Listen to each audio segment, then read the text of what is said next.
Elonga, Elonga, Elonga, Libotamozanto Banansuka, en jetant un coup d'œil panoramique sur l'ensemble des problèmes traités. Dans cette étude, on pourra bien affirmer, dès lors que le primitif Bantou connaissait mieux l'existence de Dieu, maître suprême et créateur de cieux, sans intervention étrangère, mais le noir est le plus particulier. Moi, les Africains seraient plus heureux si les colonisateurs pouvaient les aider à organiser leur propre religion. L'opposition n'y manifestait que lorsque le blanc combattait la coutume.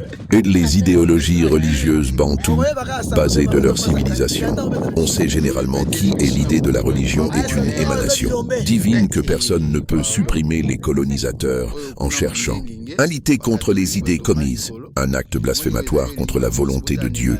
En tout cas, la religion est une science à ne pas confondre avec la science occulte de l'inspiration. Diabolique, la science est connue par le monde comme une arme qui protège l'homme contre le mystère de la nature et la religion, mais l'homme en rapport avec Dieu. Il est à noter que les associations religieuses vantoues sont nées de la civilisation, que tous les maux de la terre sont dus à l'action néfaste des esprits malfaisants, qu'il faut neutraliser par la prière qui constituait une lutte commune et universelle. Les associations magiques ne visent qu'à l'opposition d'ici dernière et ont souvent un caractère politique. Les deux groupes religieux et magie venaient ensuite à se confondre, un sentiment nationaliste suite à l'opposition acharnée du colonisateur.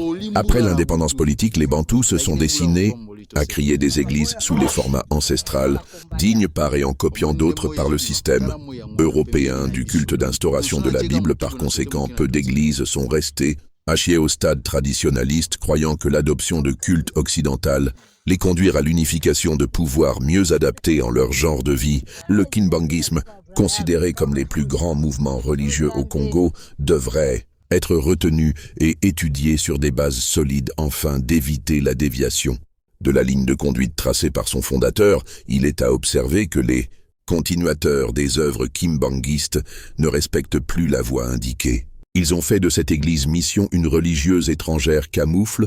Le lecteur trouveront dans cette étude un moyen qui tend à distinguer pour comparer l'évolution primitive et moderne de croyances, bantoues notamment au Congo, Abanda Mokonzi Encheinte Patriarche, édité par Norès.